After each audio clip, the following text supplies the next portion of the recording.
Maybe Patricia actually knows somebody, an A&R person.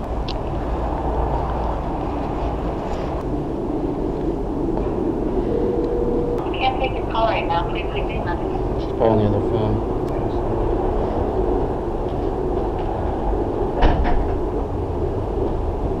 Excuse me. Do you work? Do you do A&R here? Why? I'd like to maybe... What's your name again? I think I may have met you before. Lisa. What's your last name? Why? My name is Scott Sachs. I wrote Like We Never Loved at All. Okay. Grammy-winning song. Yeah. I wanted to meet with somebody. I have a new song and I wanted to give it to them. Can I just give you this? Yeah. I know this is very old school, but I'm tired of emails and texting. That's okay. What's your last name again? Lisa Ramsey. Oh yeah, I met with you years ago, and the year I got the Grammy, 2000. Oh, cool. Yeah. Okay. Thank you. All right. It's a #1 ballad. I just want to find the right person. Okay. Thanks, Lisa. Yeah. Hi, my name is Scott Sachs. I was born in 1976 in Section 409A of the Philadelphia Spectrum. Well, okay, my birth certificate says something about 1965, Einstein Hospital, Northeast Philadelphia, whatever. But up till then, when I was 11, it's all kind of a blur. You see, Paul McCartney and Wings landed from Planet Beetle into Philadelphia, and my brain and mind and heart and body and everything was ignited from the very first pluck of the 12-string Ovation guitar, and the explosion of light and sound, and the ecstatic screaming of the fans around me, the hair, the clothes.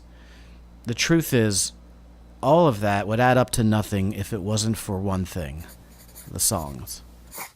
About a year later, I would quit playing the drums, which I was doing night and day, and start playing the guitar. I taught myself. Somehow. Somebody showed me a couple of chords, and then I kind of figured out the rest. The first thing I did was write a song. I wasn't good enough to play Beatles songs or other people's songs, so I just made one up myself. 16 years later, I would sign a record contract with RCA, a publishing deal with Warner Chappell, and open for The Who with my band Wanderlust. 10 years after that, I would co-write a top 10 Grammy-winning duet performed by Faith Hill and Tim McGraw. And 5 years after that, I would tour as part of the opening act for Robert Plant and Alison Krauss. 3 months of shows. This movie is about me trying to understand what has happened since age 11 and now, a man in his 40s. And I wanted to know about the other people out there, the other songwriters, more or less successful than me, and what their experience has been. I wanted to make a movie about the highs and lows, all for the sake of a song. I mean, what the hell is a song anyway, really, right? Did you have any, preconceived ideas about what you wanted to do as a songwriter? As a songwriter? Yeah. What's your name? Scott.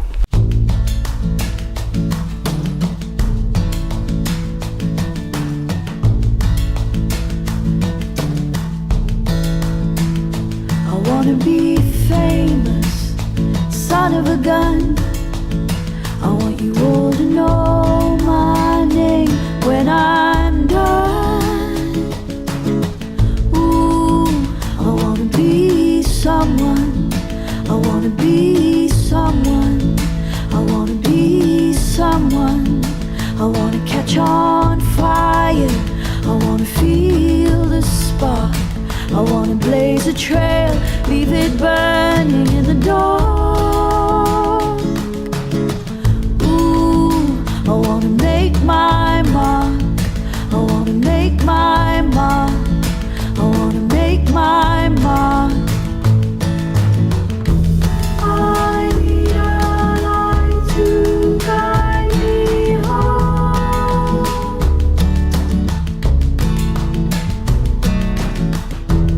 I need a light to guide me home.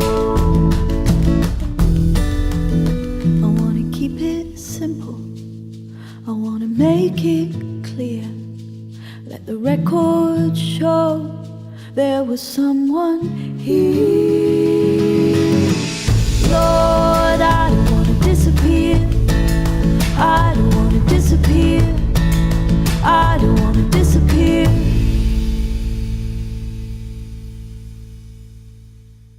I came to America on the biggest record company in the world, on Columbia Records, and gradually made my way down to the smallest record company in the world, and then that actually dissolved, so now, it's just me. I live this life writing, pitching, playing, praying. And then, all of this happened, and, millions of airplays and all kinds of awards and invitations, and I'm meeting people. And it was just like, whew, and now, and here I am. I remember the night the award show took place, I didn't go because I was resentful. Yeah, I mean, if you would have told me 20 years ago that I could have had that at some point I will have been able to say that I've had a song in one of the biggest comedies ever, which is American Pie, and a Grammy-winning song by, huge country stars, and major record deals, like a record on RCA, opened for The Who, all that stuff. If you told me 20 years ago that by this point in my life, which is in my 40s, that I would have accomplished that, and then you told me, and then when I would play shows, 7 people would show up that never heard of me, it would be an extreme shock. Not only would it be an extreme shock, but I'd be like, oh, really? Yeah, I don't know if I'm gonna spend 20 years doing it then. It started when I was little. So I was little, and I had long hair then too. My father died before I even had the first band. My mother, on the other hand, she saw my first band and didn't like it. And she didn't want me to be a musician. She did all she could, pretty much, to stop me from doing it. I was 19. My parents got divorced. I was kind of like realizing that life is kind of shitty. As a kid, you think everything's all right because you're not told, I guess. It's raining out, it's miserable, and you decided to leave your apartment or house or trailer, I don't know, and to come out tonight, and why is that? Because I love to sing. This is like my stress reliever. Like when I'm dealing with all this stuff at work, home, my family, or my boyfriend, or whatever, I just get to come here and show my new material and let loose a little bit. Right now, my real dad is in jail. We were actually close when I was a kid, but then when my mom and him split up and just stopped. The last time I really talked to him, had a real talk with my dad before he got arrested, was when I was starting my senior year of high school. Yeah. And I was talking to him, and he was like, you know what, I don't really care if I talk to you ever again. Do whatever you want to do. I don't care. I'm done with you. I did my very first demo in 1985 when I was 12 years old. We had 8 songs, and it was me and a drummer, and he actually said, you need 9 songs at least for an album. So I said, okay. So I ran up to my bedroom, and within 10 minutes wrote the 9th song.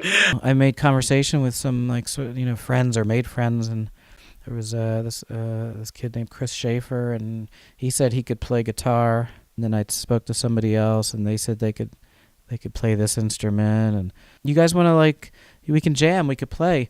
How's this Sunday? And they're like, yeah, sounds good. I said, all right, well, I'll meet at the PNB Bank. Meet me at 12 noon this Sunday, and then we'll walk up to my house, and then we'll jam because my drums are at my house. I don't know, I probably couldn't stop thinking about it until the Sunday rolled around, and Friday night, Saturday morning, Saturday afternoon, Saturday, it was just hurry up. I can't wait till Sunday at noon. Oh my God, And I walked down there to the bottom of our neighborhood to the bank parking lot. I probably went down there at 11:30, and then it was 11:45, and then finally it was 12. I'm like, all right, 12 o'clock, 12:05, 12:10, 12:15, waiting for people to show up. I just waited, and nobody showed up. And then I walked home. I don't know if I was upset or angry or what. I think I've been a combination of both ever since that day. What else out there that could possibly be better than playing in a band? I feel like I just realized that day, oh my God, I guess I can't count on anybody. Maybe not everybody feels like I do. I'm not gonna lie, I picked up the guitar because I thought it might get me chicks. I definitely don't think I would have ever gotten a chick had I not played guitar, so.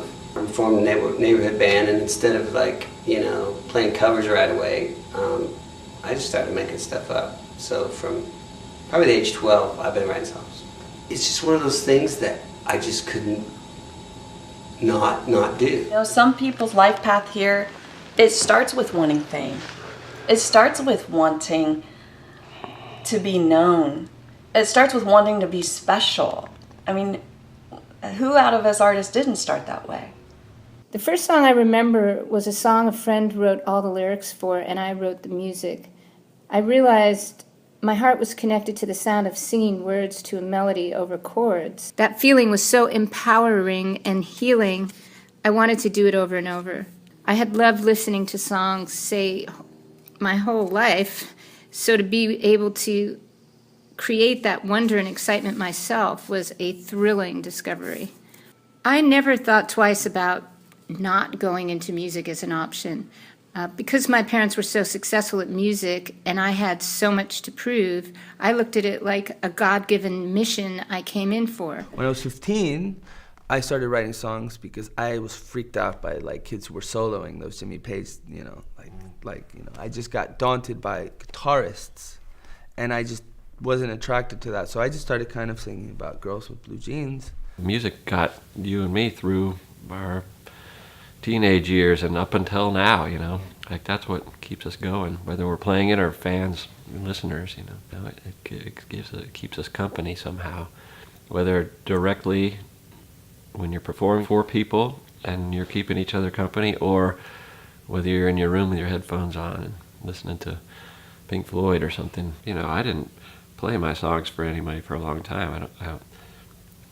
So it's kind of hard to think why else I was doing it. I was doing it because to make myself feel better, maybe. If you're writing a song, you're really writing a song for yourself.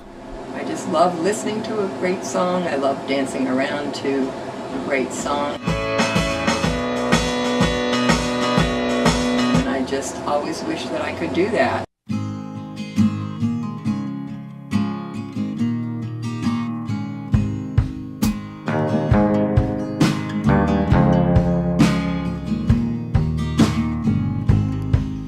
With the luxury of hindsight, the past becomes so clear. As I look out on the twilight, my days have become years. It's strange, as people we're prone to dwell on things that we can't undo,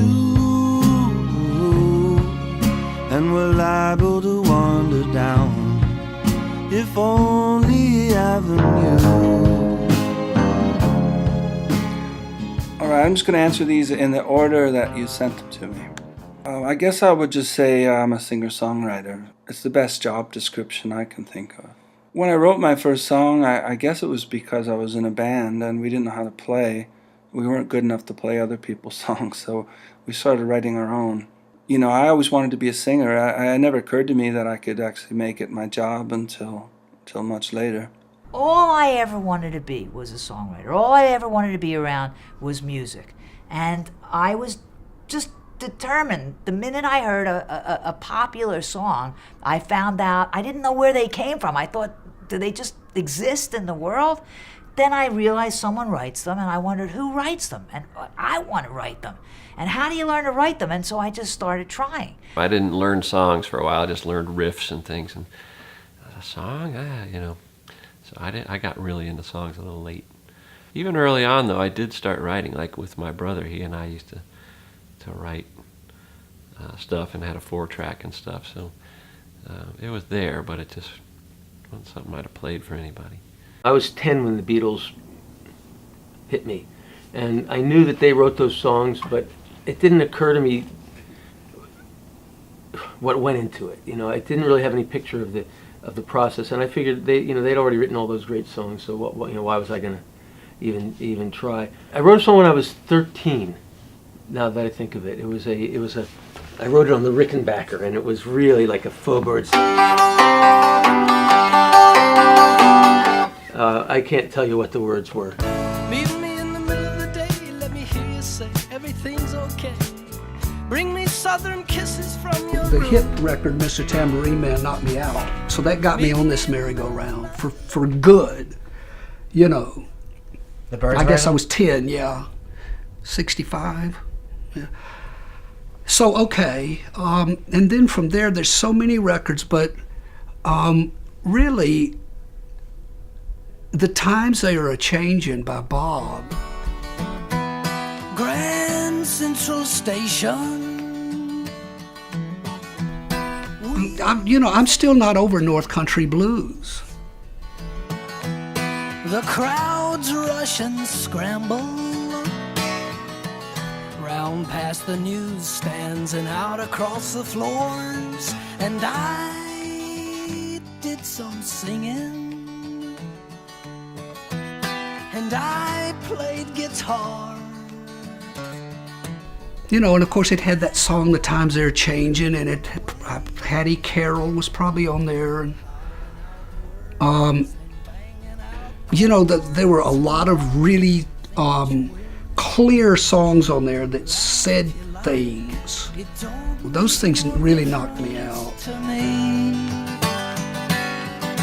Really started with the Lightning Hopkins, which just thought was so cool, and it was so simple and exposed, and there was no production or anything. It was just this guy, and but you could easily connect it to, this goes right up to Rolling Stones or Clapton or Hendrix, you know. So my dad was a folkie, so he was like a legit folkie from the late 50s, early 60s, and he hung out with Joan Baez and actually played on her first couple records and sang with her and stuff, and they were family friends and stuff. So, but I grew up hearing my dad. So that's kind of the other, you know, maybe the very earliest influence was listening to him just play guitar and sing. And he, unlike me, he was a showman. He was more just sit down and sing for people and, you know, uninhibited about it. Well, since we have enough songs, we should go to a studio. And I called up a studio, I don't remember which one, but they said, how many tracks do you want? I said, well, there's 2 of us, 2 tracks. Yeah.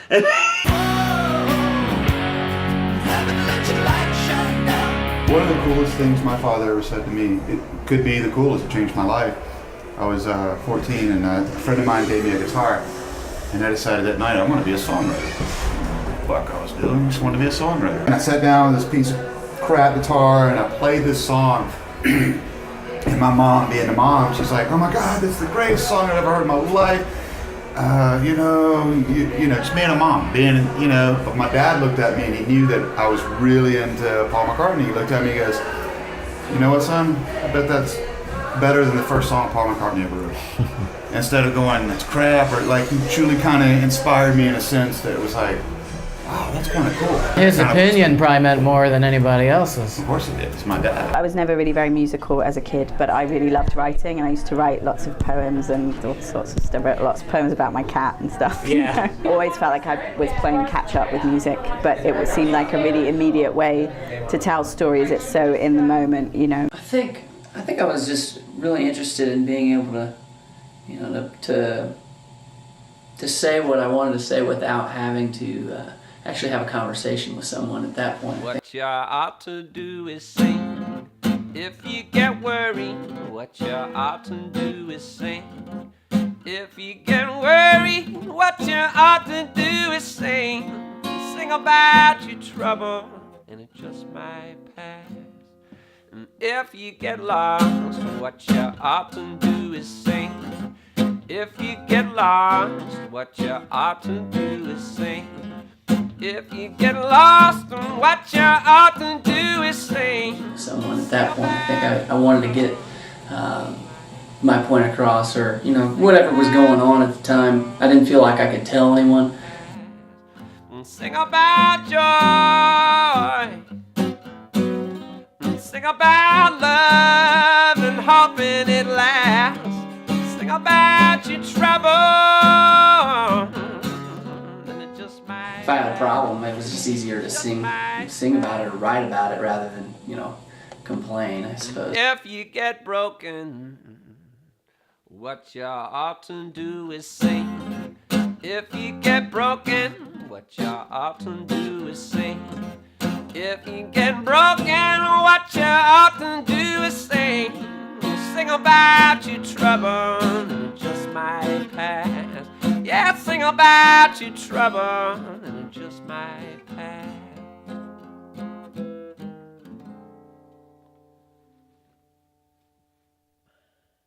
I got a call last night from Tom Carr. He's about 19 years old. Been helping him out, mentoring him. He comes from a broken home, as they say. His parents are divorced, but great folks, and he was raised on blues and folk music, and he and his brother, his younger brother Jeff, have played in a band called Golden Car, which is a combination of both their last names from different dads. And anyway, Tom, he's trying to figure his life out and trying to figure out if he wants to be a songwriter and performer for life or take another avenue. There's like a part of me that's like, all right, I just want to meet all these cool people and I want to do this and I want to do that. And then there's a part of me like, well, I want a house and I want a family. You know what I mean? And how am I going to do this without having a college education? Or I just want to do it. You know what I mean? It's like, I don't want to be a fucking electrician like my dad and my brother. And I don't want to be in school for 8 years to be like some fucking shitty shoot dude. The songs I sing about drinking, and I can sing about death, and I can sing about love, and I can sing about this, and I can do it. I know I can. And it's just a matter of time. I don't want to live and play in these stupid dive bars for the rest of my fucking life. I'm getting out of here. And I think it's gonna happen. It's just a matter of time.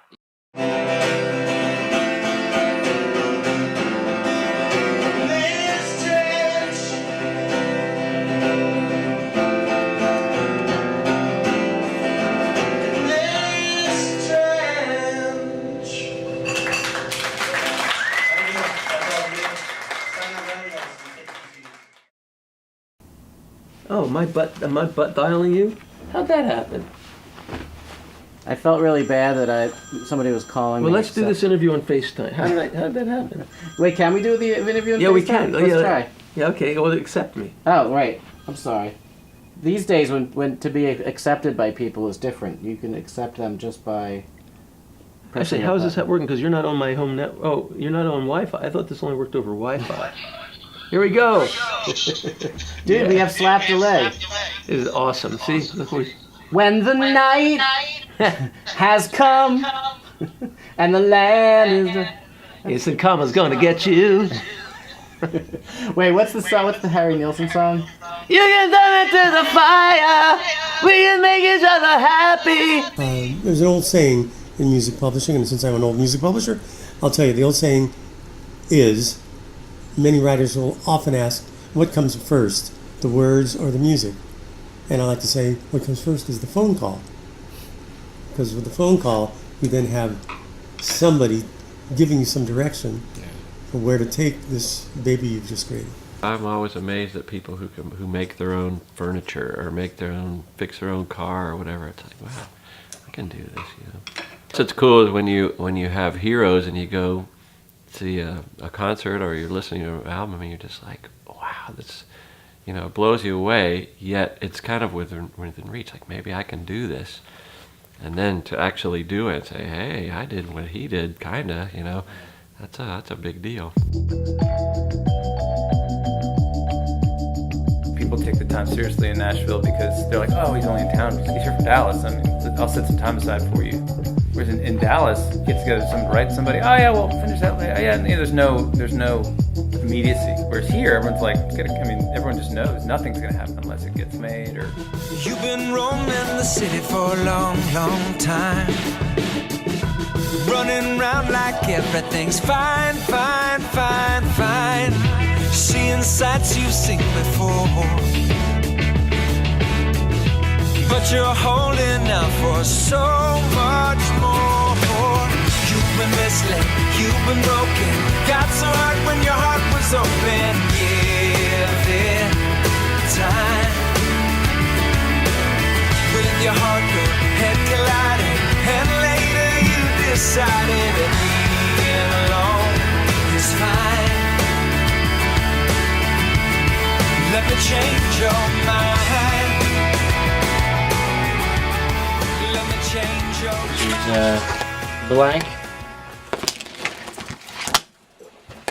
My recording session ready to go. Blank. I will now proceed to write and record an entire album in one evening. You're bad for me, I'm bad for you. We want to break free. But we end up screwed. We hate each other right down to the bone. Yeah, I hate you. And you. And for that, I'm sure. Now, because we hate each other right down to the bone. Yeah, I hate you like never before. We hate each other right down to the bone. Yeah, I hate you. But I can't. But I can't leave. But I can't. Well, I'll just say it. But I can't stand to be alone. Alone. Nah, that's stupid. All right. We'll figure it out. That's the beginning thought, and we'll figure it out from there. Let's set some amps up and drums. So this is the microphone setup. There's the other room in the studio. No rhyme or reason to the mic setup. They're on. They're facing the drums. Who gives a shit? The drums are in there somewhere. I don't know if you'll be able to see it when I'm laying it down. I'm gonna try to anyway. I don't mic the kick. Whatever. You'll hear it. Seems kind of bratty, so I'll play like a bratty groove. This will wake up the neighbors. We should make this record rock, you know. I'm tired of not rocking. So.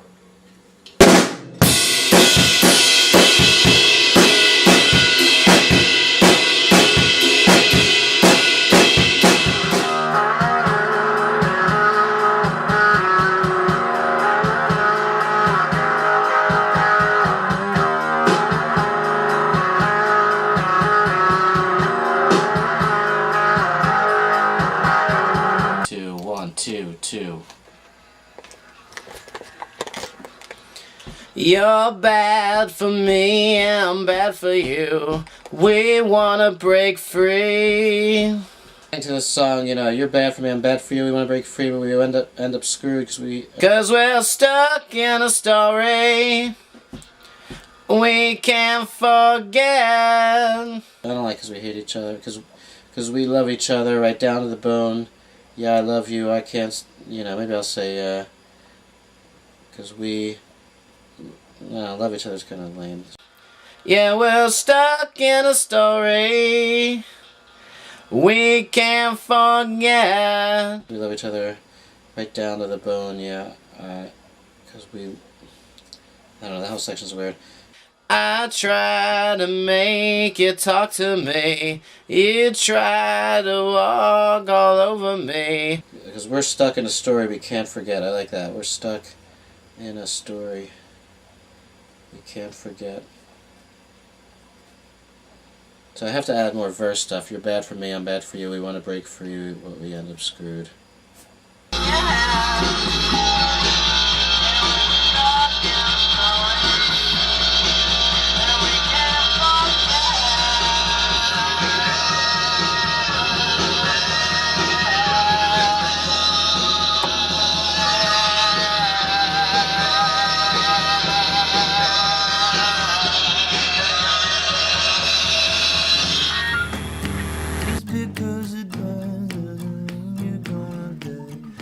Gotta get up and try.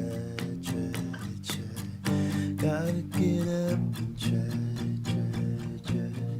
Gotta get up and try. Part of the reason I still do it, I'm still driven and still creative, is because I still love it like I did when I first found it. I still try to act like that kid who's like, oh my gosh, Scott, we gotta write a song, and oh my gosh, we found a great idea and it feels amazing, you know. And it's like, when you lose that, you lose the mojo. We're going How It Turned to Lies, is that what it was? Should the second verse be more about her and them, and then that last verse is our current second verse? Are you just getting by? Are you just, you know? Dude.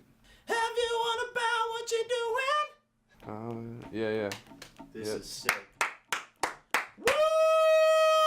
The thing with Busby, he's so fast with the lyrics. It's so I'm like a molasses compared. You're still trying to kind of. Yeah, I'm like, oh wait, okay, yeah, this is sweet. I'll have a line in like a week. You know? And he's like, zip, zip, zip, zip, zip. And it's crazy, man. Where there is no fire, there is gonna be a flame. Where there is a flame, someone's bound to get burned. But just because it burns doesn't mean you're gonna die. You gotta get up and try. Gotta get up and try. You gotta get up and try. Gotta get up and try. You gotta get up and try. Gotta get up and try. You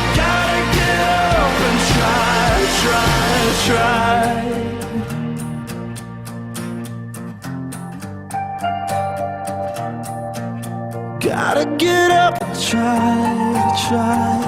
try. Gotta get up and try.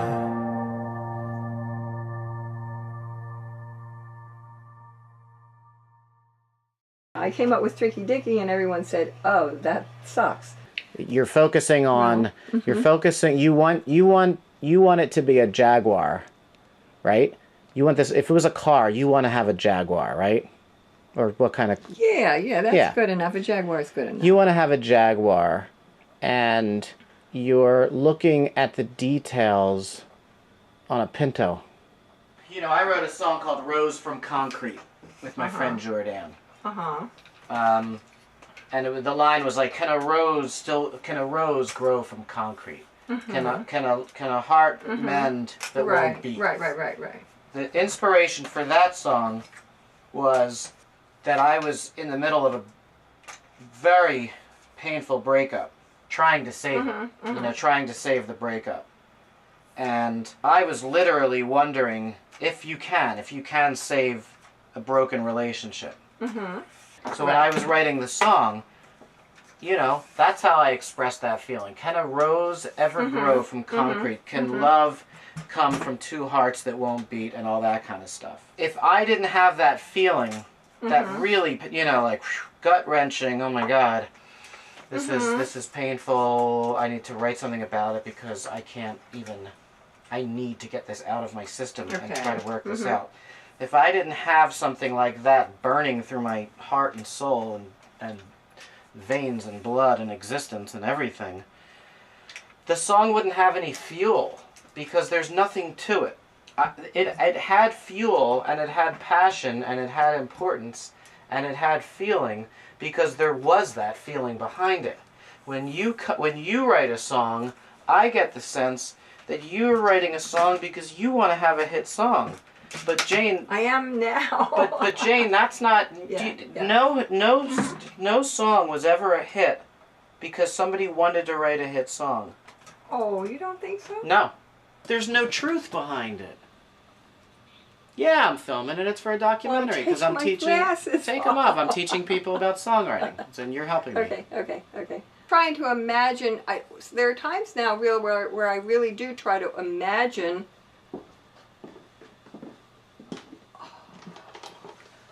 Someone. I don't believe you in this song because you're not telling the truth. You're not writing about yourself, and you're not writing about anyone in particular. There's no human beings behind this. So it's stalling out at this point. It's stalling out. You ran out of gas. You know why? Because you didn't put any real gasoline in there to begin with. You wanted to succeed. You have to. Look, are you a you're a psychologist? Okay, you spend every day talking to people about their innermost, like, truth feelings, right? No. But they're not lying. They're not making stories up. No. Okay. They're not making stories up. Okay, so then when you go to write a song, why are you making stories up? Why don't you write about truth? Because you listen to truths all the time. But when you write a song, you're not putting truths in there. You're fabricating songs. You're not going to have a hit with a fabricated song. People want to hear the truth. They say bullshit to fabricated songs. these songs that are on the radio, even the real poppy ones, Right. if there's not truth behind these songs, they know. They know. They can tell. They can tell when you're bullshitting them. The world's famous songs, there's a truth behind there. You can't fake that. You can't fake it. You try and do it the right way. And then especially once you have a hit, then they just want you to do that again. So then you're trying to recreate what you already created. And what I learned after all the years of doing that and the insanity that comes with that is that there's no such thing. If you're truly creating something, it has never been heard before. Even when the labels say they want up-tempos, you'll give them a ballad and that's what they take. You know, or they just want ballads and you play them a great up-tempo and they'll take that one. Nobody knows what they want until you play it. They just want great. They just want great. And then, you know, everyone has an opinion of what's good and great. So then that becomes madness. My best songs of my career have been the ones that I don't remember writing because it doesn't feel like I was there. Absolutely. The publishers will call you and say, okay, Hilary Duff is selling the most records, so you got to get on that record. And of course you'd go to the magazines or you'd go to your friends or hopefully go to her and go, what's going on? And you would chase that. And it's interesting, every time I tried to write what I thought they would want or what I thought they would say, it never worked. But, you know, I think after a while you learn that all human beings have the same issues. We all have the need to be understood. We all want to be loved. We all fear the loss of love.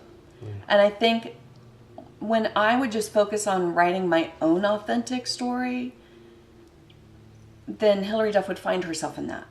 Or Jessica Simpson could find herself in that. I never tried to get to know them more and tried to do what they would want.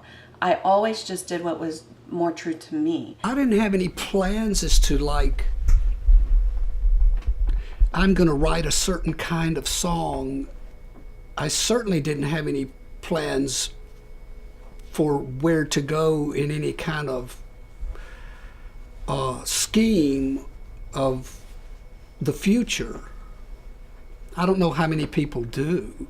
It's the voice of hope, it's the voice of peace, it's the voice of every man. God is watching us. I was a secretary at the time. I was a secretary at HBO. And at my desk, I wrote, God is watching us, God is watching us, God is watching us, God is watching. You know, when you're a secretary, bringing your boss his coffee, and you have dreams of being a creative person, I guess God is watching us comes to you very, very easily. But, so I had written God is watching us already, so that was in there. But, you know, the thing is, my piano was delivered to me for my 30th birthday, my childhood piano. I had an electric piano before that, a little Wurlitzer, broke all the time. And I stayed home from work that day, and the truck pulled up in front of my little apartment, and the lift came down, and the piano came out on it. And it was like glowing. It was struck by magic then and there. Yeah.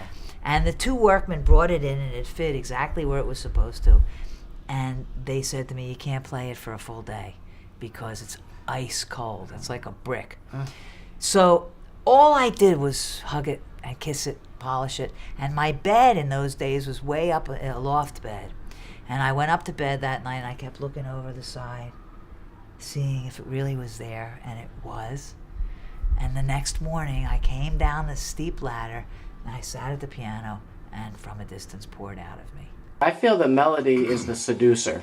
Oh God, yeah. You know, it's like if they're, you know, it's sort of like if somebody's attractive, it makes you want to go up to them and then listen to what they have to say. Nobody says, oh, that person over there looks like they have something interesting to say. So the melody is like the makeup, and the words are the personality. That's pretty heavy, man. Yeah. I went home one night with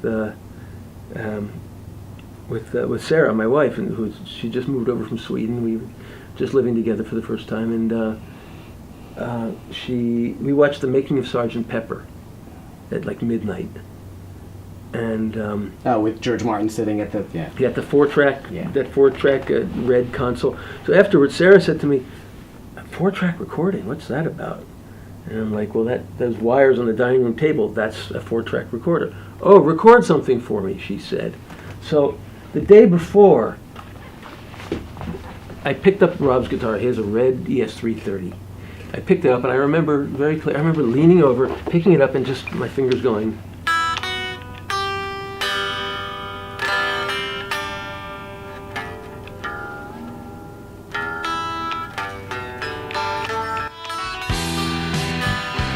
Oh yeah, I can do this all day.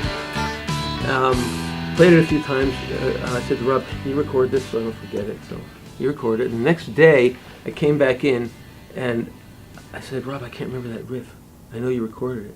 He's like, "Dude, I can't find it." Oh my God, he couldn't find it. Then later on that afternoon, he said, "Oh wait, I got it. I mislabeled it. He labeled it as a mandolin riff."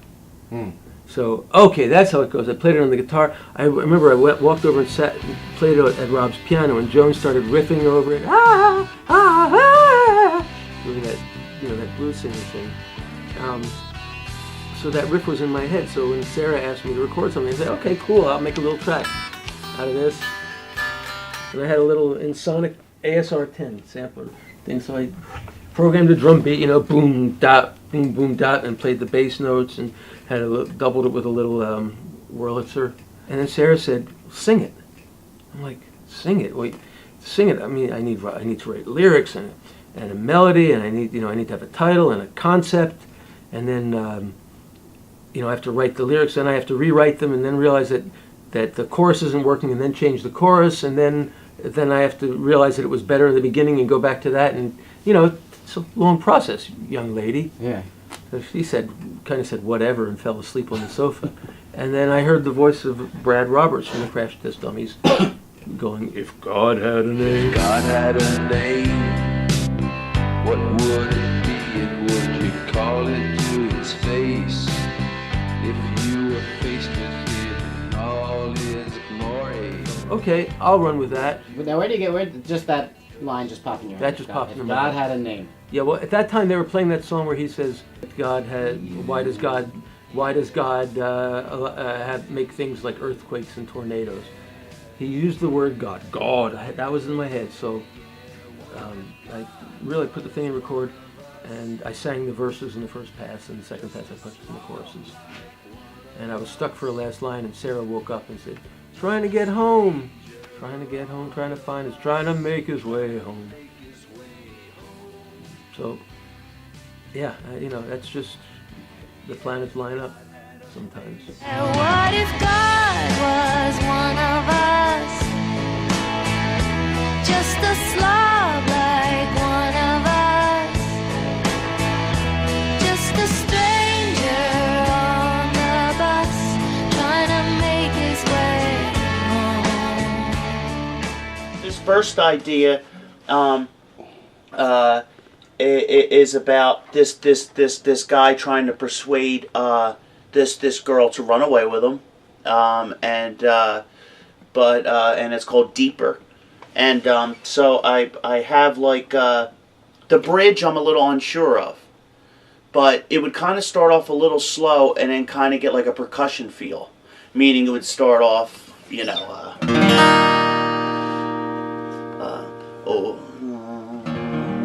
oh wait, I thought I cut you deeper this morning. The sky was black and I felt the fire, had no place to go. There's so many love songs that are written all the time, but this love song was going to be different. You say I only hear what I want to.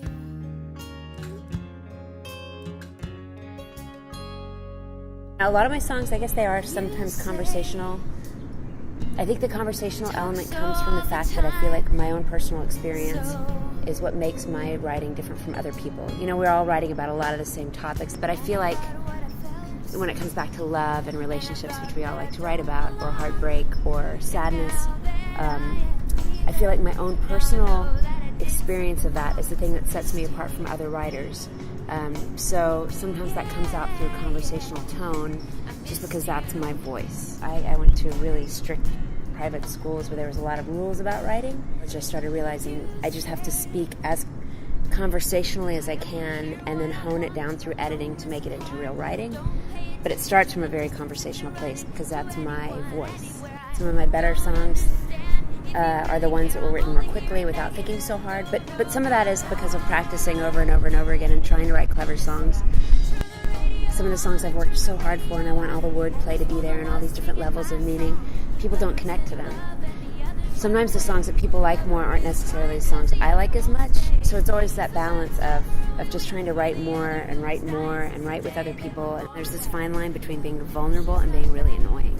It has to be artful. But I feel like it's important to be able to write things down so that you can connect with them later when it's time to write a song. Some songwriters are really miserable. Miserable and kind of disorganized and kind of, I don't know. They don't brush their teeth often. Story, like, she's like, "Oh, are we okay? Are we okay? Something wrong with you?" I'm like, we're good. I'm just exploring. How that could have been left over from my first marriage in the 90s. I don't know. Yeah. It's not an equation. No. To me, it's not. I'm not smart enough to make it a mathematical equation. It's just emotion that rolls out. Good, bad, or indifferent. It's just, and like I said, some of those emotions can be hidden for years. I don't know. It's just part of what we are.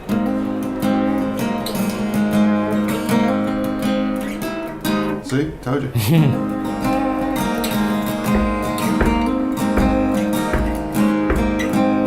And then I had it tuned crazy because my upbringing, if you actually just play the song, just going.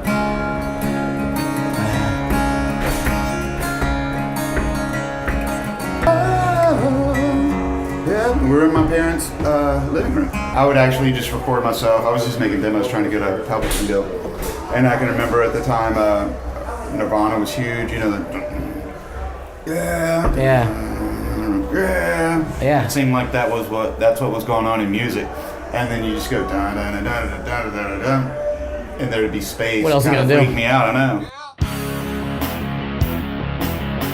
Everything you hear was done in the basement. Cool. So, And the drum, I love the drum machine. It sounds like this like it is. $9.99 drum machine. The worst drumming of all time, biggest song record. The biggest song record with bad drumming of all time. In your mind, it's like, you know, Susudia or some shit. It sounds like, you know, and you hear like. You know, if you look at some of these giant songs, King of the Road, that was a weird song. Centerfold. Yeah, why are those songs up there? My wife Amy's a writer also, and she started making a list of, this is for artists to see. Yeah. For new artists when they walk in. Oh. Okay, what's your quote? Predictability is poison? Yeah. That's my wife telling an artist that when they walk in here. Because what she's saying is, look at all these gigantic copyrights. You know what they have in common? They're all wildly different. Yeah. So this predictable thing you're wanting to do, right? This roadmap you want to desperately follow, it's a bad idea. Hey, Scott. Yeah, what's up, man? DJ, how you doing, man? You too. Yeah, man. So I hope I'm not late. The traffic. I just left my keys at a dinner party one night, and the kid who I had met, you know, just over whatever drinks, and he was at the table, called me the next day saying, "Listen, I have your keys." I said, "Come over," and he came over. And I was working on a song and asked him what he thought. Oh, Caroline, you look so good tonight, or something like that. And he said, no, why didn't you say to me? Why didn't you say, you look so good to me? Well, that's not bad. We were having tea. Yeah. And he just helped me kind of finish the song. And it was natural, is what I'm trying to say. He's not a songwriter? No. Just a person? He's just a person. There was something about what I was doing that connected, I think, to this place in his head. And after that tea, I would invite him almost every day. Come over for another tea. We'd talk 3 hours about Laura. Red hair, and this is what she is, and this is what she's going through. And then we'd look. And the crazy thing is that it's my solo record, yet I opened myself up naturally. Yeah. I didn't call LA and say, can I get a three-way going? You know, that's, by the way, that's what they insist. Like, the second I opened myself up, it was like skiing. Like I was here, and lyrically I was this confident, and then I just started letting someone else, and I saw the brilliance in other people's brains. You know, Pet Sounds is one of the most brilliant records of all time. It is very much about Brian and his life, and he didn't really write the words. Okay, thank you for telling me that. 'Cause Yeah. it's scary. I think what happens a lot, kids are daunted. They're like, he's a genius. He's a genius. I can't ever touch that. You're getting a finished, written, edited, mixed, mastered, shrink-wrapped thing. And a lot of times when artists say that it just came out in 2 minutes, first take, they're full of shit. Yeah. You know, if you describe too much, like, you know, the wind is like a fallen angel, you know, falling before my feet, and the way the sun, it's like, after, like, you know, the 12th word, the person's like, hey, you know what? I got shit to do. I can't listen to this bullshit. But when you say something like, the wind is like a fallen angel, you know, falling at my feet, and a call just came in from Pittsburgh, there's someone I got to meet. It's like, it wakes you up. Like, it attracts, you know, the human in us, and then you can get into the poetry of it. I think you're right. There's a fine balance.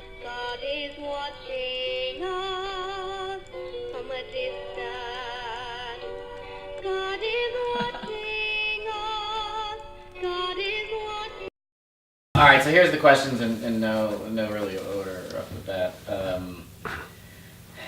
If someone from another planet asked you how you earned a living, what would your answer be? How would you explain? We're in this metal box. We move around, we get out, and we urinate, and we get back in, and we keep going, and then we hang pieces of wood around our necks and make weird noises, and people come and watch, and then we get back in the metal box, you know, and we keep going. And so, what was the question? Becky, why do you do this to yourself? I ask myself Somebody this question every day. 4 And- hours of sleep, a 5-hour drive. Why? It's the only thing I know how to do. We don't want to have a lot of money. We just want to make our families crazy and make our lives crazy and always be Yeah. behind the 8 ball. That sounds about right. Have you played here before? This is our first time. You know, I'm psyched actually. Jules said she grew up, like, her dad owned a bar, and she saw how the bars were different each night, and that she would she learned how to size up a room. So she would change her set and her banter according to what the room looked like. Yeah, we do the same thing. You do? Absolutely, yeah. So what's your game plan with the insanity? Tonight, I'm not sure. Like, we're gonna do a song and try to get their attention, and it's not a real loud song, so we'll see if they shut up, and if they don't, then we'll just kind of keep it up and let them party. You'll try the reverse psychology thing, and then Exactly. if Well, we've been to shows before where, like, everybody's talking like this, and somebody just come out with a guitar Right. and they'll just shut everybody up, and that's what I want to do. Yeah, you can't win with volume. Well, Not at first. No. But if we can't win with quietness, then we'll just be loud.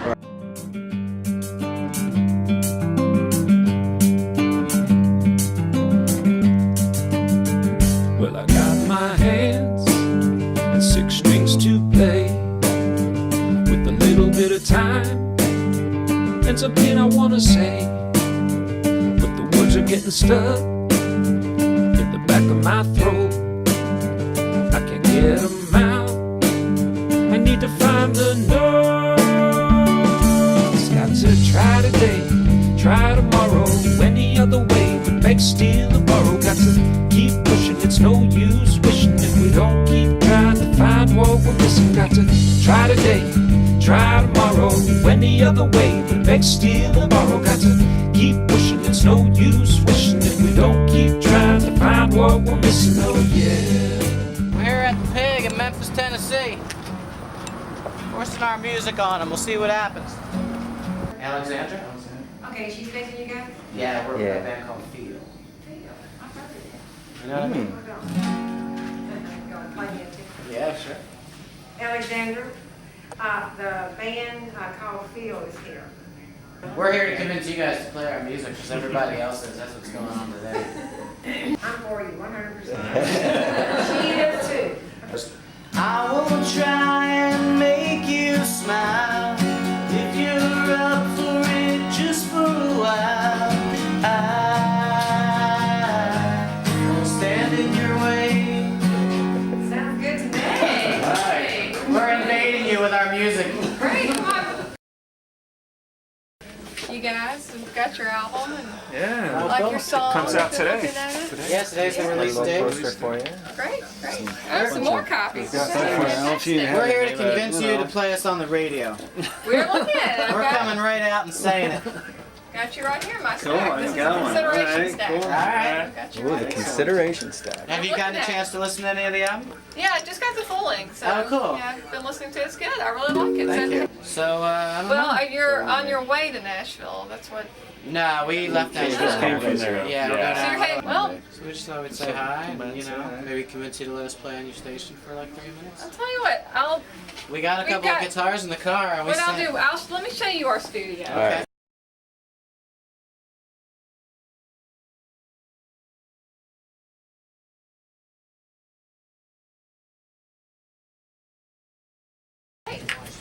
Hey, man. This is Phil. Hey, how you doing? How you doing? Good, nice to meet you. Southern Jake. California. Hey, Jake. This is Jake. Good to How meet you doing? Jake. What's up? How you doing? We came to force ourselves upon the pig. So I'll tell you what. We got a couple guitars in the RV. Record's out today. That's very good. Okay, here's what I'd like to do. If you want to come in and play some, we'll record it and then we can put it in. Okay. Where it fits a little bit later on this afternoon. We've got a space for it. So. Sure. All right, guys, grab your stuff, and I'll hang in.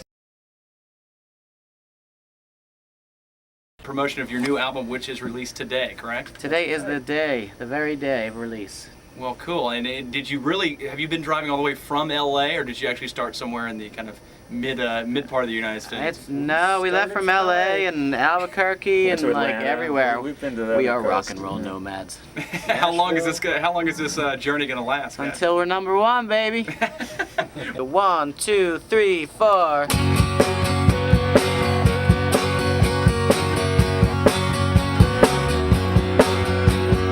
I won't try and make you smile, but if you're up for it just for a while, I won't stand in your way. Life is short, sometimes rough. If you're up for not giving up, I won't stand in your way. You can let the bad days wash down the drain. You can lift your head up out of the rain. Look in the mirror and start again. I won't stand in your way. We've moved, we have no place to live. Literally no place to live. We moved to Nashville and started making a record the day after we moved here, which you can't even call it moving because all of our possessions are in a storage unit. And except for our touring equipment, which is in our car. And then I was also going to try to pay taxes because it's around April 15th. And our cats are with my sister and they're forgetting about us every day. And we're making the best music of our lives and we're so excited. And we're broke and everything's on a credit card and we don't know if we're going to ever get the money back. And if this doesn't work, it's chapter 11, baby. And then tomorrow we drive to Atlanta for 2 shows, and then we come back here for 3 days to work on the record, and then we drive to the East Coast for a 10-day tour and stay in people's houses that we've never met for 10 days. And then we come back here for 5 days and work on the record for 5 days, and then we drive to our storage unit and get all of our stuff, and then we move. Sometimes, I don't know if jealous is the right word, but yeah, sometimes I think, oh, it'd be nice to have a quote-unquote normal life in a small town or whatever. But I get pretty restless as well. I guess the only thing I missed out on was I missed a lot of birthdays and things, you know, and soccer games that my kids were involved in because I was away so much. And that's a big thing to miss. But at the same time, it's not a job that I can do from my living room. The hardest part is just making these records and getting them out. When you don't sell a lot of records, it's always hard to, you know, you have to find a way to pay for them, and it never gets any easier, you know. And that's always been the hardest part. When I play gigs, I would rather play for 30 people perfectly quiet than 1,000 people chatting. When you play gigs and people are talking through it, I kind of zone out because, like, for open mics, people are, not everybody's there really to see the person singing. They're there to eat or whatever, like hang out or support the person they want to see. But sometimes I play, people are like, talking and stuff, and I don't really, actually I don't hear it. My mom would tell me like, I can't believe that guy was talking right in front of you, and I was like, I didn't even hear it because I like black out, and it's just me and the guitar, and my friend was playing. If I have somebody accompany me that night, and I'm just playing, and I'm just in the song. I don't know, it's like when I'm singing a song, it's like I'm in a picture or something, like, I don't know, like a story. It sounds silly, I don't know, but yeah. Sure, you may have a song, and it may even be a good song. You may have a great idea even, but what got us to have any success in this business was just sheer hours and determination and relationships and moving to a music center, and you build that foundation, and it takes years to meet the right kind of people where opportunity meets, what is that they say, luck. So it's just, to be able to just, for someone, it's a little annoying when someone says, hey, I've got this idea, and they want to send it, and then they want to get a check for $100,000, and it's like, it doesn't work that way. It does lose some of its allure, but I still can't imagine doing anything else. And it's still, I can be having a bummer day and writing a mediocre song and not digging it, and all of a sudden somebody says something that's just honest and special, and then boom. Didn't have a place to live, and I think I was living out of my suitcase from tour, had to go down to the laundromat to like put in quarters to like wash all my clothes. I didn't have a car. My friend loaned me her car, and I was sleeping out of it for a couple of days before my other friend got home so that I could stay on her couch. How bad do you want it? In all honesty, like, is it? Honestly? Yeah. Really honestly? Does that mean you were dishonest up until now? No, but I just want to know how honest you want me to be. I want everybody to be really honest. Because I'm at a point where I'm ready to be really honest. Yeah, go ahead. Okay, I'm not sure how bad I want it. I just want to make music, and I actually got in a weird place with a TV show this year, one of those singing shows, and made it to the final cut and didn't get chosen, but it was okay because it was one of the best things that ever happened to me, because it made me realize a lot of what I do want and what I don't want. And I'm just one of those people that is not willing to sacrifice not being around friends and family. And so if I could find a way to be able to play music and have those people around too, then I would do it 100%. But I don't know, it just sometimes life is short. Sometimes it's not worth that, But other people, it is worth that. And kudos to them. I'm a puss. I'm a puss. One of my failures as an artist is I was really shy and had a lot of stage fright. And we had a band, a 3-girl band, and it was called Vertigo. That was when I started writing songs. And then I went to Melbourne to become a novelist. I wrote for a year, I wrote short stories, and then after a year I saw an ad in the paper that said, wanted wild women for rock and roll band. And I thought it was a joke, and it was. And so I went and joined that band, and they asked me to play the lead guitar. We made a 4-track demo. We sent it to a radio station and they played it, and we got a record deal. From that point on, I was a musician, so it happened quite suddenly. We played with the Ramones and all these bands. We had a really good time. You toured with the Ramones? We played some shows with them in Australia when they did the Pet Cemetery. I got invited to play in Vietnam, and I went there and lived there for a year, and I had a motorbike. And I rode around with my guitar. I played 6 nights a week, so that's when I became more of a professional musician. When I came back, I joined a band and we got signed to Columbia Records, which was the biggest record company in the world. We went on a Lilith Fair tour, and that was great. The Pretenders, Sheryl Crow, Sarah McLachlan. The record never came out, and I got offered a solo deal in Canada on Relentless Records, which didn't turn out to be very relentless. That record never came out. I was on Messenger Records, which was a really nice record label with Chris Whitley, but it was a very small label. And since then I've made 6 albums. How come those records didn't come out? It's bad luck. I mean, that's the sort of thing that happens. You're on Columbia, you could potentially have been top of the pops, you know what I mean? Because we're on Columbia. But things happened. Ricky Martin hit, and we had the same A&R person as Ricky Martin, and he was like #1, and we just got pushed to the back of it, and they kept trying to change our sound, and to the point where we got to a point, and I said, I've compromised as much as I possibly can. I quit. I can't go this extra step and play that stupid song, you know. So I quit. I resigned from Columbia. I had to send a fax, and that was really cool to do that, you know. I hereby make use of the Steve Forbett clause. That's what it's called. Is it really? Yeah, because he got this clause put into record contracts where you could quit and you didn't have to pay back all the money, kind of thing. Because they'd spent $400,000 on our record, but they didn't release it. And that's what happened to the music business. It just got so unwieldy. Around that time, I took up meditation and yoga, and I did Buddhist retreats. I was really sinking emotionally, drowning, you know what I mean? And I have found that the healthier you are, the easier it is to cope with stuff like that, you know? So now I'm heading over to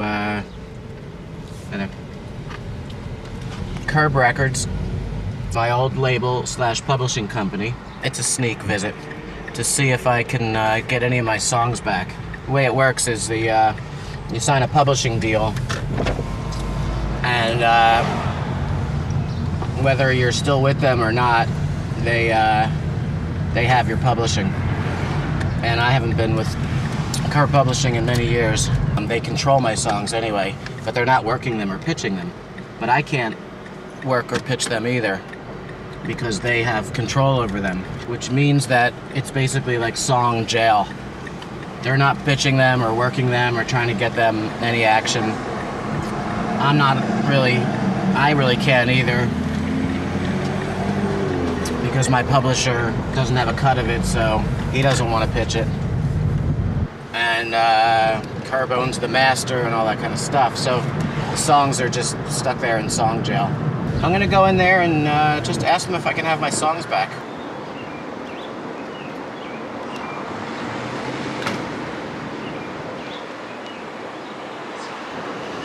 I got all my songs back. They gave me $1 million.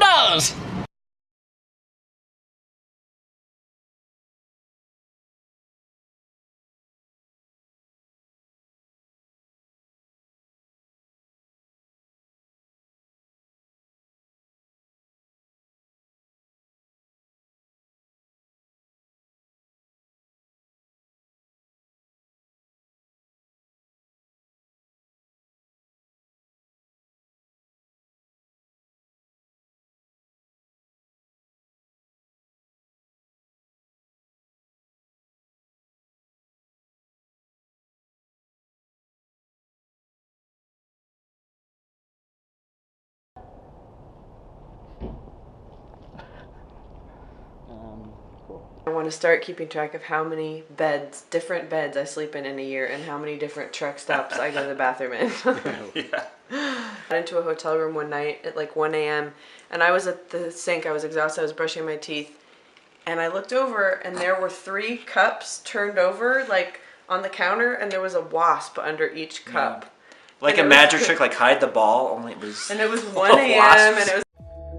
Honestly, I would have moved to LA if it weren't for my son. I mean, I just realized that I was divorced. He's not going anywhere. She's not going anywhere. I mean, I was even so desperate one time that she actually, I think it was a coincidence. We were both in LA at the same time, and I was hooking her up with, like, you know, TV agents just to see if there was an in there that she may be like, oh, I'm coming out here. I'm getting auditions, or who knows? I didn't know. I just was like, had such LA lust. I wanted to be there so bad. And then I think I just got real clear one time that my son's not moving, she's not moving. I better get real happy in Dallas.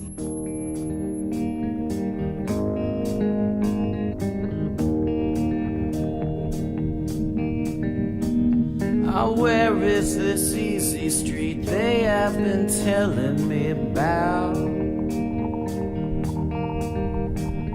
Where is the lightning bolt supposed to turn my life around? Where is the one true love they say you can't live without? Ah, where is this easy street?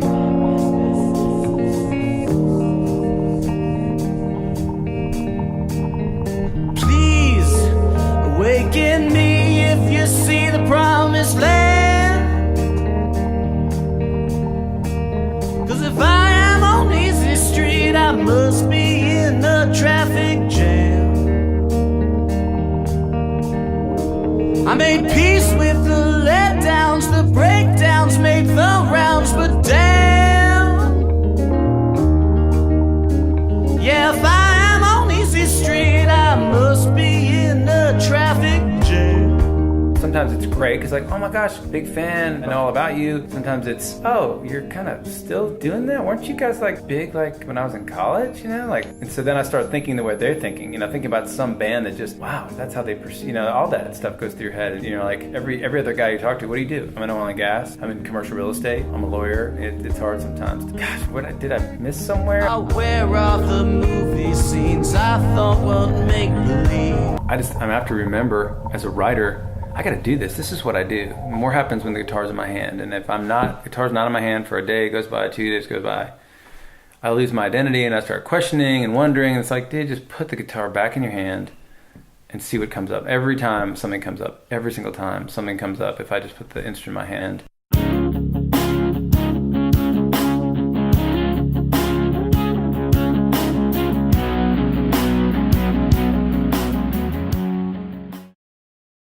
I had a band and that did original music, and What was the band called? It was called King Johnson, and that was I had that band for 14 years, I think, and you know, it was all original stuff, and we were playing in crappy bars, crappy gigs, making crappy money, and I was just scraping by and running up my credit cards. And there was a point around when I was around 30, when I got sick of that, and I was like, this sucks. This is not going anywhere. I knew some people in Hawaii that lived in a tree house and had this little shack, and I went and stayed there for free for about 2 months and just decompressed and shaved off my hair and just tried to shed it all somehow. And I came back and I said, I need to make some money, you know, and I tried to be an entrepreneur, and I started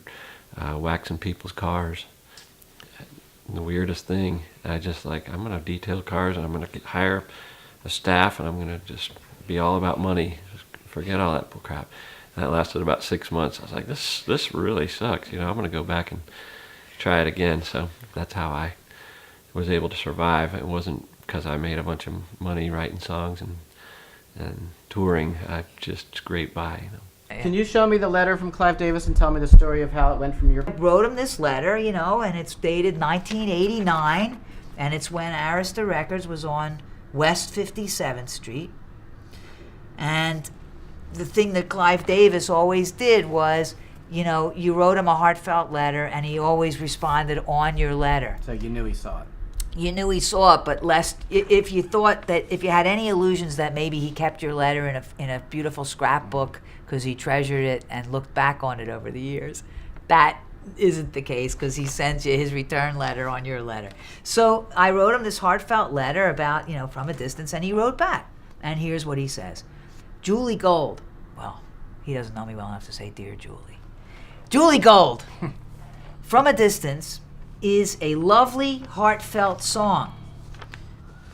That's from Clive Davis. Come on, man. He would say, you suck, it sucks, stop bothering me. But he always, really.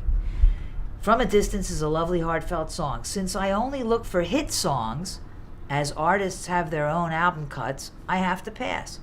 I just can't hear this in today's market as being a hit song. It is a quality song, worthy of a Joni Mitchell authorship. Come on.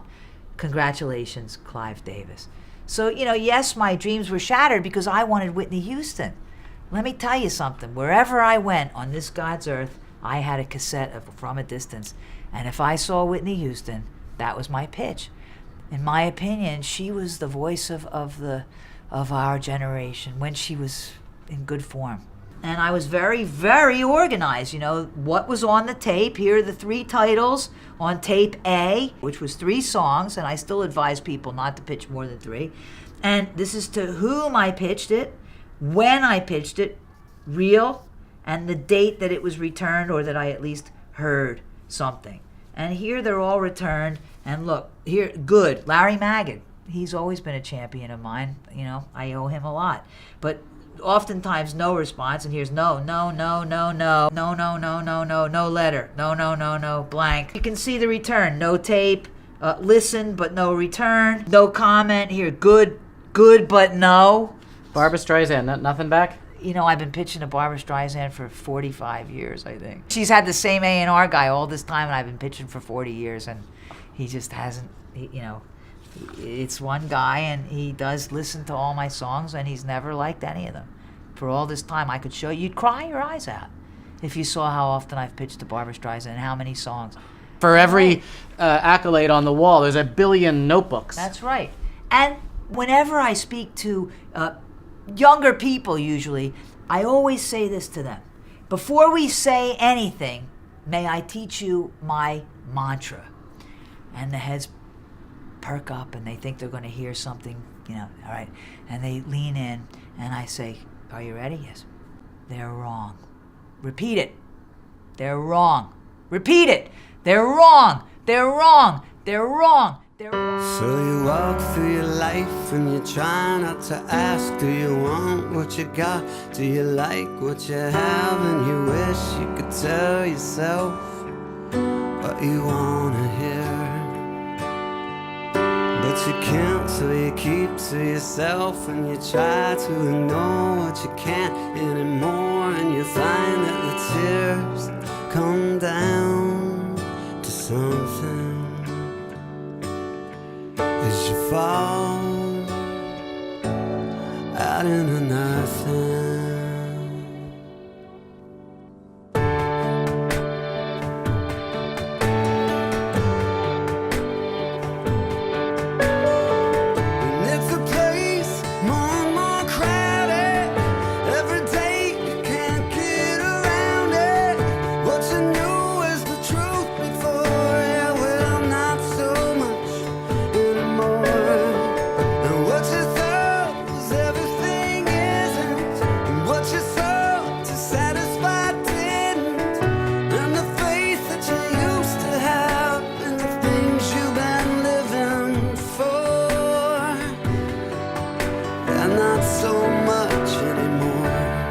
For me, it's like the big picture, like going down this path of being a musician. My dad said something that always stuck in my head. He's like, I didn't raise you to be vulnerable, you know? I raised you, you went to Brown and like went to the best schools, and you went to like, I put you in all these summer camps and you were like an all-state athlete and all this stuff. He told me, I raised you not to be vulnerable, and that's kind of where we kind of do this. So I would have to say that my relationship with my dad, a big chunk of it has been hit by just this like, just not seeing eye to eye on that. So, and being a musician's being vulnerable. You know, you write, I think, best when you're going through tough times. You know, you're, when you're hungry. Sometimes literally when you're hungry. You know, and you're nice and skinny, and you know, you write good stuff. And I think in a big way I've sacrificed. That idea, that perfect, that life, the wife and the kids and everything, security. That's it. I sacrificed security. Yeah. It's the place, more and more crowded. Every day you can't get around it. What you knew is the truth before, yeah, well, not so much anymore. And what you thought was everything isn't, and what you saw.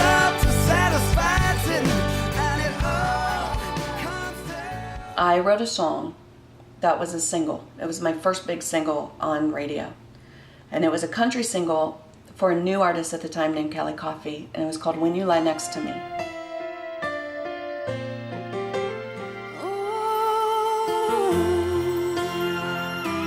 She ended up getting nominated that year for an ACM for the Best Female vocalist, best new female vocalist of the year.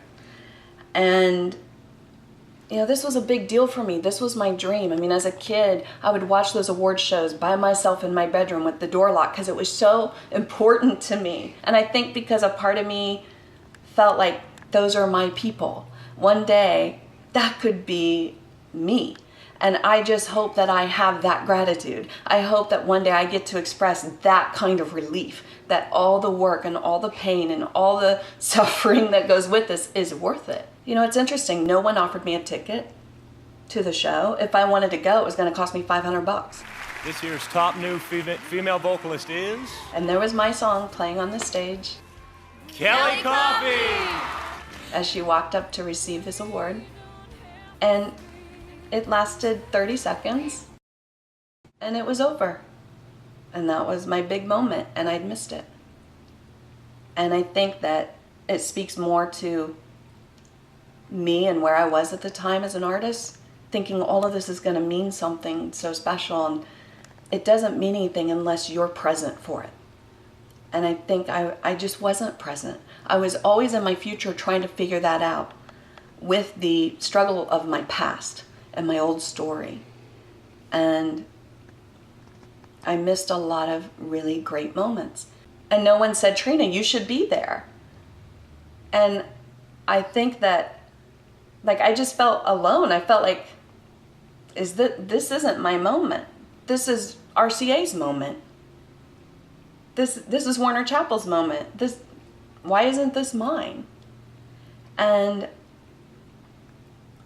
I called my mom the first day that song was on the radio. I said, Mom, my song is on the radio. It's the first big one, and she said, oh, well, I don't really listen to radio anymore. But someone said they heard it. And I was like, oh, well, that didn't change. My father had passed away. My sisters had sent me flowers and they said, hope you're working on the next one. This one doesn't last forever. Nothing had changed.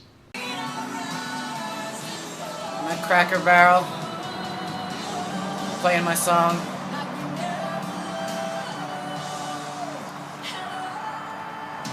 So I guess my meal's paid for.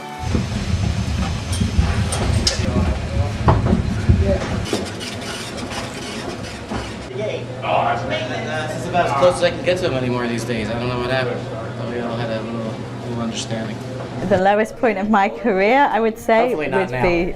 No, it's not now. This is great. I'm loving it. I'm being filmed. Okay. I went to a music school before I came to America. And the only thing they'd let us sing was ABBA songs. And that was it. And not only that would be a little strange in itself, but then I lost my voice. I was a heavy smoker and I lost my voice just before I went on stage. And so in front of the entire school, my voice cracked. It was awful. It was the worst performance I've ever given. And I did that thing where you start in one register and then your voice cracks and you go down to the, and I was singing a duet. And then the worst bit was that after the show, all the people in the school who I had seen around but had never seen me play thought that was how I sang.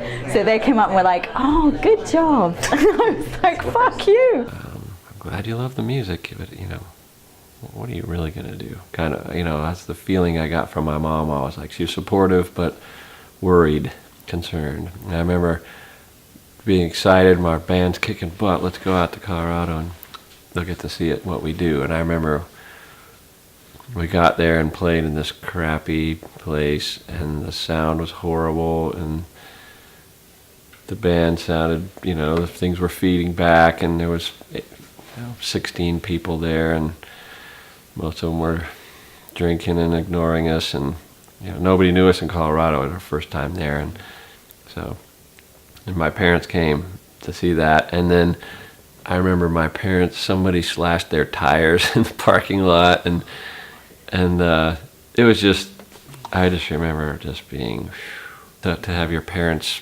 see it was the worst. When you think what could be worse than having success, I'll tell you what's worse than having success is not having it anymore. Every time I got a record deal, it felt I had someone else believing in me enough. Between my second and third records, I went from a teenager with a record deal to waiting on tables and knocking on doors for 5 years. I made a record on Dave Gilmour's Boat which he even played on, and having my manager change jobs and my record company having a corporate reshuffle, I got dropped. And I did not own any of the masters, and the record was never released. It all disappeared into that big black vault that so many artists experience when they're signed to record deals. Then when I finished my record for DreamWorks, they didn't release it for 2 years after we delivered it, which was very difficult for me to then wait and then be promoting something that I had made almost 3 years earlier. Finding out my stock wasn't high enough to have them give their time and attention to me at a time when I most needed it. We got to not only play the Nobel Peace Prize concert, we got to attend the ceremony because Herbie was very active in like the UN, and he was invited to go, and he said, "I'll go, but can my band come with me?" We got to go to Carnegie Hall, and we played this Neil Young tribute thing. So me and my brother played Carnegie Hall. I was just literally in the room with people who have, you know, changed the world, and now I'm kind of right back in this place where I have no idea how I'm gonna just make it to tomorrow. The next day I flew home and I played at a place called Fuzzy's Place, you know, with this like, you know, 16 drunk people. You have to learn how to balance yourself in those extremes. For me, I guess that was like the best and the worst day. Like a day that's like 80 degrees and then Right. it drops 40 degrees. Right. That's pretty, you know, and you, Right. you get a cold, Right. you get sick. Right. Because Yeah. you think it's the self-worth thing. Yeah. Because when you have success, you're like, yeah, see? Yeah, see? Told you guys. Yeah. This is the way I'm supposed to be treated. Right. Right. It's hard to go back after that. It's really hard. But it's yeah. gonna happen.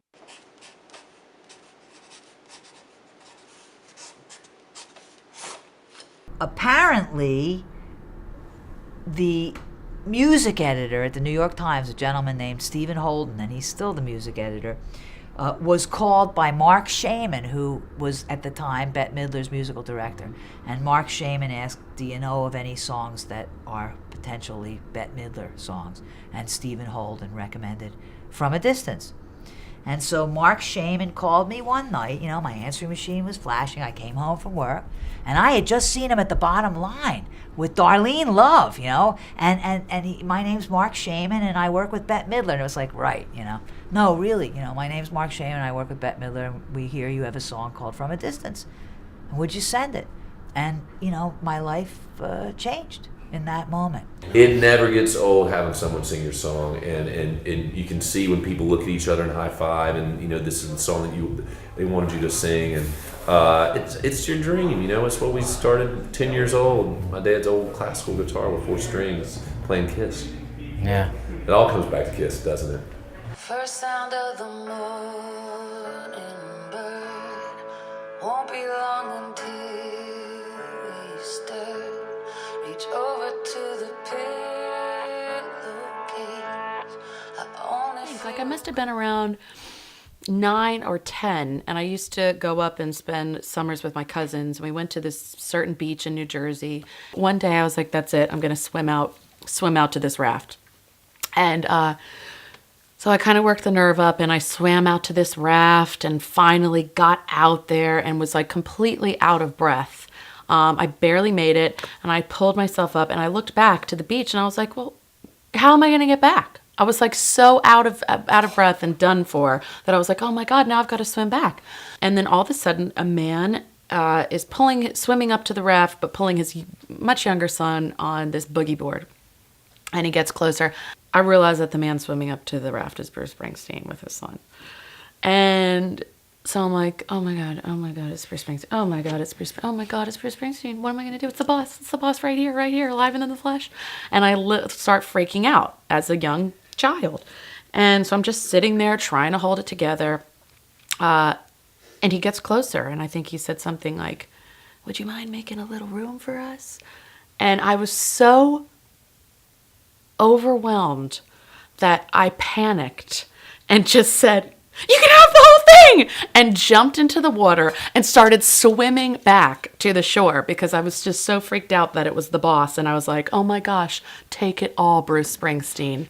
I always wondered, you know, since I started, really having a career in music. And I thought, man, it would be so incredible if one day my path would cross with Bruce Springsteen. Like the wildest dreams that you have, the most far out things that you can ever really imagine that will never really happen, because things like that don't. And I got this random tweet and it said, "Yo, yeah, Springsteen's right. We love Christina Train." And I was thinking, there's no way it's like Bruce Springsteen. It's probably like Bob Springsteen from Idaho or something. And then they kept coming in, all these tweets. And I was like, oh my gosh, it is Bruce Springsteen. And so, one of the tweets directed me to this interview that he had given. He was promoting his new album, High Hopes. And he just name-checked me in my album and said how much he liked it. So, oddly enough, when I lived in New Jersey, I worked out at the Gold's Gym in Long Branch.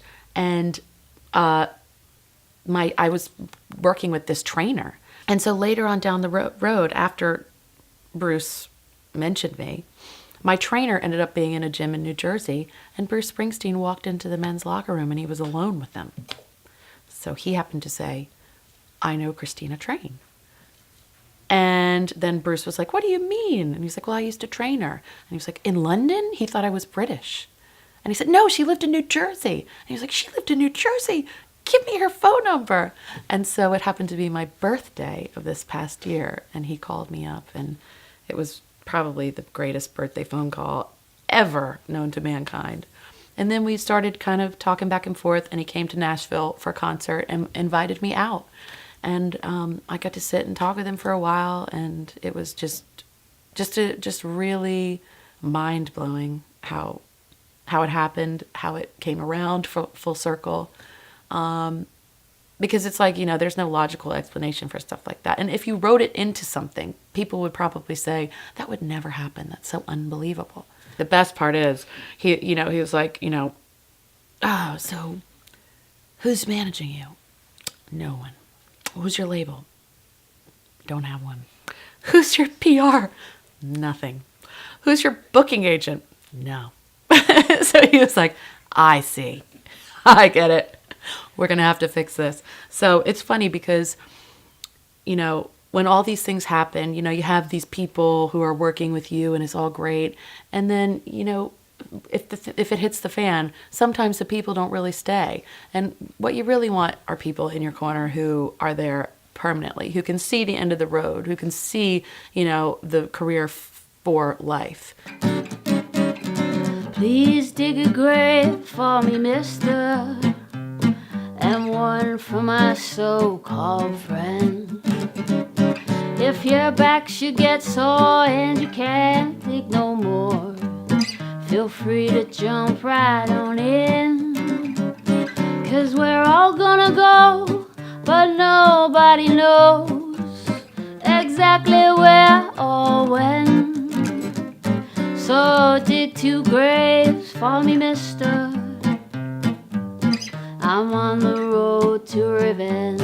I didn't really have any success until later, until I was almost 40 years old. But it's that whole thing that you have to build up to, and all the crap you realize, hey, you write a few songs a year, and then after 15 years, hey, I got a bunch of songs, and I never had anybody come out and listen to them, so I didn't think anything of them. But then when I got a chance for somebody important to hear them, they're like, "These are pretty good." And I was like, "Really? Oh, cool," because I've been starving for the last 15 years. This is awesome. So Bruce Lundvall was the president of Blue Note Records at the time when my brother and I first sort of made a demo, and he heard it and he loved it.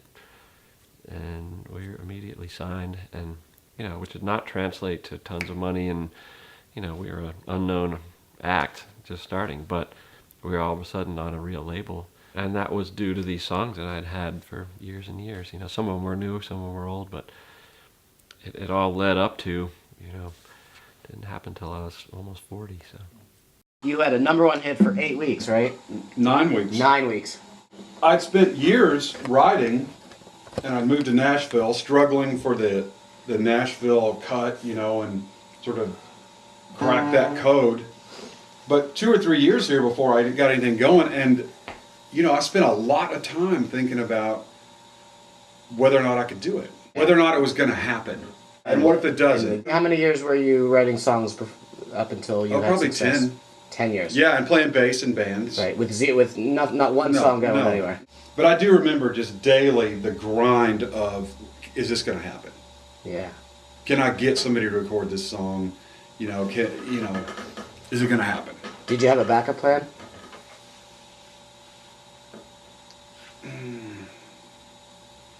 No, my dad was a contractor, so I started just buying houses and flipping them. Did you like doing that? I did. Yeah. I did like it. Yeah. But yeah, I don't know. That's an excellent question about the backup. I guess I did. Yeah. I guess I figured I could flip real estate. Yeah. I think at first I didn't really understand what was going on. I just got really down. And you didn't know why. Right. So for 9 weeks it was number one. So for like 9 weeks there were parties every 2 or 3 nights. And were you like you were the center of attention? Yes, like all our publishers were throwing parties every week, and if we stay number one, we're having another party, and it just went on, and the song got nominated for a Grammy, and we got a lot of record plaques, but somewhere along the way, I just started to feel terrible, really down, and I really wasn't aware of why. I ended up going to a lady therapist who was fantastic, and within a couple visits what she did, we talked one day, and then I came back, and the first thing she says to me, she goes, do you know that old Peggy Lee song, Is That All There Is? Yeah. That's the song I always think of. Yeah. And she sang me that. She sang me like a verse of that song. Yeah. And I just kind of said, okay, I'm cured. And I didn't go back to her, because she made me realize what was going on. You spend your whole life climbing this mountain, right? Yeah. That's all you know. That's all you do. That's all you care about. And you finally win. You finally get to the top. And then you realize that you're not a person who wants this thing. You're a person who does this thing. And you're happy doing it. So then what you have to do after that is just find a new mountain to climb. You can't be a professional musician and make a living and have a house and a family by just waiting around for inspiration, or at least most of us can't. You have to really work at it and practice it. People say I'm the luckiest man. Yeah, they say running is useless and fighting is foolish. You're not gonna win, but still you're the luckiest man you're up against. Too many horses and mysterious forces. My father loved what he did. He was not emotionally present because he was just a workaholic. That's something I takes practice, but I feel like I can be that. When I'm home, I'm really home. You have to find your own peace and be about that peace. Money, all the cliches are true. Money will not buy you happiness. Success will not buy you happiness. We just mentioned 2 people we both know who've had number 1 hits, and then we're depressed, super depressed, like clinically depressed. It is more challenging to do it in a genuine way when you have to get up to write songs to feed your family. I just love songs and songwriting so much, and it's great to be considered a good songwriter by some people, the people that I admire. It's very addictive, this life, because you get to go places and people go hooray when you walk on stage, and then they go hooray when you leave. And that's, maybe there's something in me that needs that. It's an ego boost or something.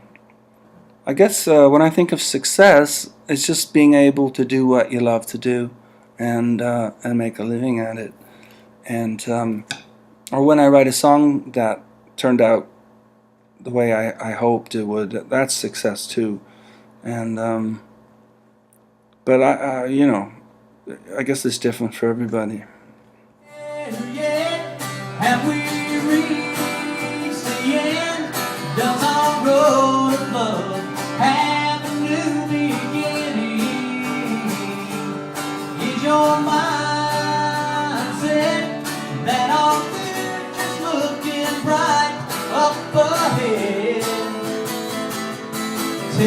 baby. Tell me, baby. Tell me, baby. Are we there yet? Your chances of making it in the music business, your chances of making a living at playing music are incredibly minuscule. Incredibly minuscule.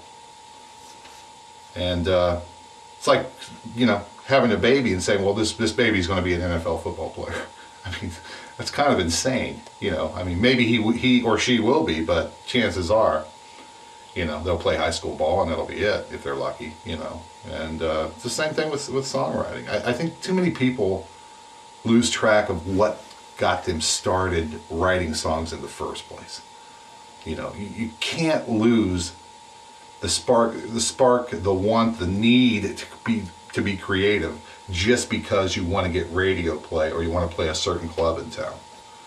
You know what I'm talking about? I mean, you have to still want to just make music and have your voice be heard, as opposed to being on MTV or headlining the Electric Factory or getting airplay on WXPN. If you go in with that kind of goal, well, best of luck to you, but chances are you're going to be disappointed. But if you go into it saying, I want to make the best music I possibly can make, I want to get better as a songwriter, I want to be as creative as I can be, and leave my mark on somebody in this world through music, that's an attainable goal, and that's what you should go after.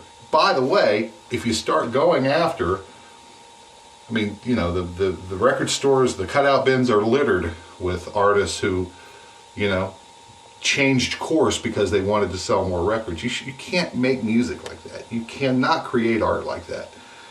You have to express yourself, and you have to, you have to tell a story with what you're doing. You can't go after the golden rings. If you do, you're setting yourself up for, the cutout bin, or worse. My parents had their first son, my brother Jeff, and a couple years later they had their second son, Todd. And one life-changing day, Todd was hit by a car when he was only about 4 or 5 years old. And it didn't kill him, but he choked on chewing gum, and it cut off the oxygen to his brain long enough to leave him mentally retarded. Obviously, my parents were as devastated as people can be, and the doctor suggested to them at the same time that the doctor told him that Todd was never going to be the same and would eventually probably die of complications. He suggested to my parents that they have another kid. And then I was born. I can't imagine how my brother Jeff felt. We were on two sides of an extremely traumatic death in the family. I was born to a traumatized mom, and my brother witnessed the accident at only 6 or 7 years old. I think my brother Jeff internalized everything from that day on. The same year that Todd died and that I was about 4 or 5 years old, George Harrison released All Things Must Pass. I think my brother played that album to help drown out the fighting in my parents' house, and that became the soundtrack to my formative years. I pretty much was born as the family entertainer, and at the same time, inexpensive therapy for myself. And that's how I started writing songs, and I've never stopped. I feel like everyone should make a documentary when they're 15 years old about whatever field they're thinking about going into. This has been great for me to lift my head out of the water, take a look around, ask the other swimmers how it's going for them. And now that I've finished making this film, documentary, I ask myself, was it worth it? And you know what? I think it was worth it, because I continued doing what I love, and it led me to who I love. My wife, Susie Brown, is a singer-songwriter and a cardiologist.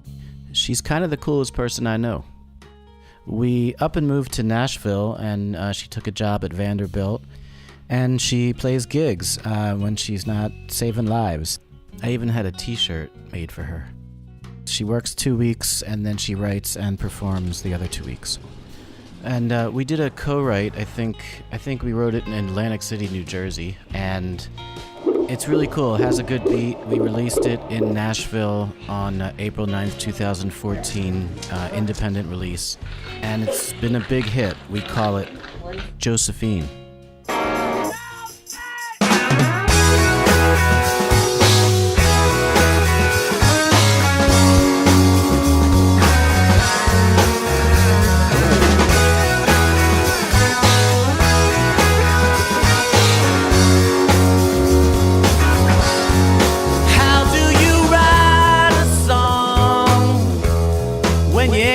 Song to write. How do you love someone when you ain't got no one tonight? Tell me now, 'cause I need to know, and you know I ain't got time. But sometimes I wish I was a rolling stone. I told the world, get lots of girls.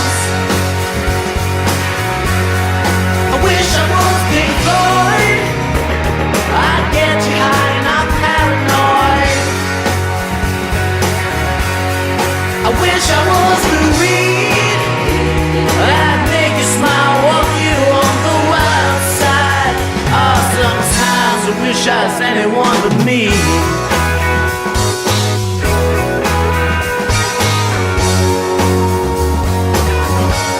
Yeah, I thought I'd be rich by now.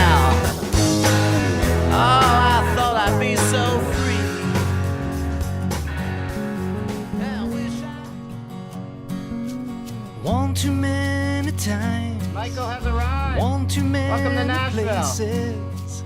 You said you'd be mine to fill the empty spaces. Where have you been? I thought you were my friend.